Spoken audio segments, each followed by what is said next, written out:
The Book of Judges, Chapter 11.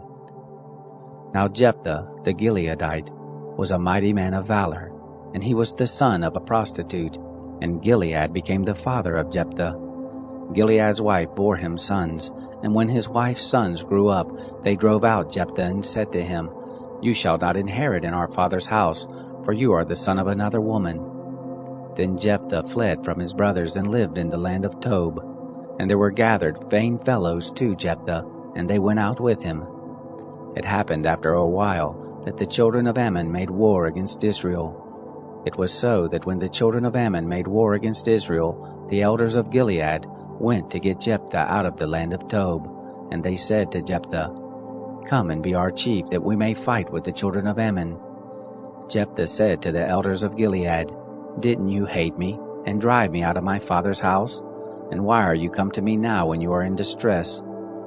The elders of Gilead said to Jephthah, "Therefore we are turned again to you now, that you may go with us, and fight with the children of Ammon, and you shall be our head over all the inhabitants of Gilead." Jephthah said to the elders of Gilead, "If you bring me home again to fight with the children of Ammon, and the Lord deliver them before me, shall I be your head?" The elders of Gilead said to Jephthah, "The Lord shall be witness between us. Surely according to your word we will do." Then Jephthah went with the elders of Gilead, and the people made him head and chief over them. And Jephthah spoke all his words before the Lord in Mizpah. Jephthah sent messengers to the king of the children of Ammon, saying, "What have you to do with me, that you are come to me to fight against my land?" The king of the children of Ammon answered to the messengers of Jephthah, "Because Israel took away my land when he came up out of Egypt, from the Arnon even to the Jabbok, and to the Jordan. Now therefore restore those lands again peaceably."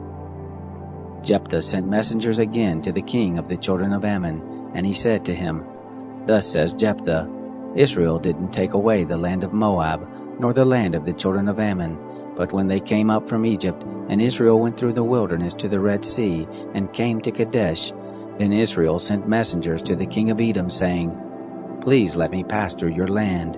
But the king of Edom didn't listen. In the same way he sent to the king of Moab, but he would not, and Israel abode in Kadesh. Then they went through the wilderness, and went around in the land of Edom, and in the land of Moab, and came by the east side of the land of Moab, and they encamped on the other side of the Arnon. But they didn't come within the border of Moab, for the Arnon was the border of Moab. Israel sent messengers to Sihon, king of the Amorites, the king of Heshbon, and Israel said to him, "Let us pass, we pray you, through your land to my place."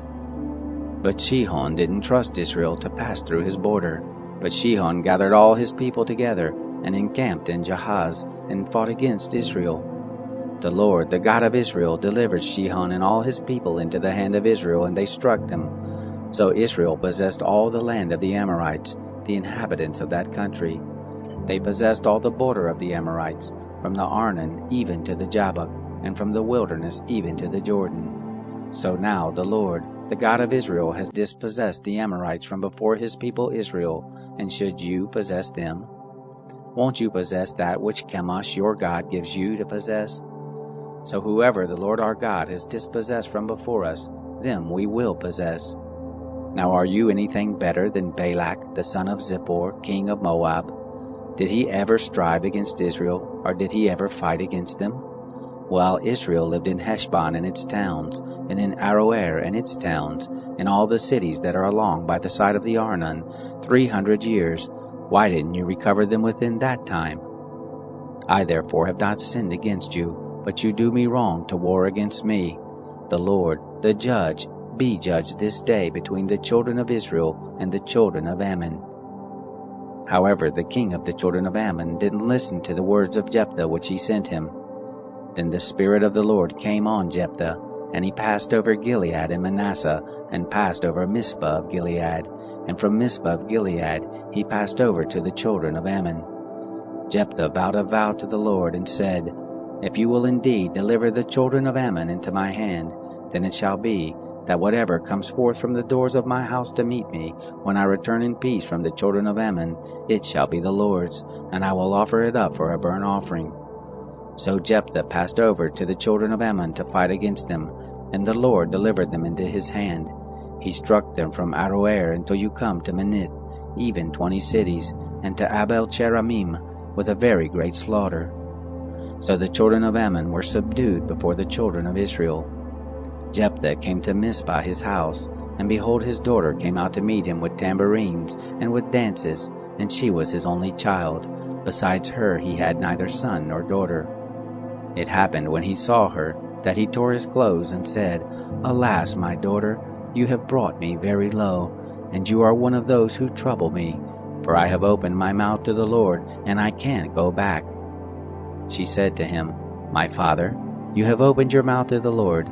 Do to me according to that which has proceeded out of your mouth, because the Lord has taken vengeance for you on your enemies, even on the children of Ammon. She said to her father, Let this thing be done for me. Let me alone 2 months, that I may depart and go down on the mountains and bewail my virginity, I and my companions. He said, Go. He sent her away for 2 months, and she departed, she and her companions, and mourned her virginity on the mountains. It happened at the end of 2 months that she returned to her father, who did with her according to his vow which he had vowed, and she was a virgin. It was a custom in Israel that the daughters of Israel went yearly to celebrate the daughter of Jephthah the Gileadite 4 days in a year.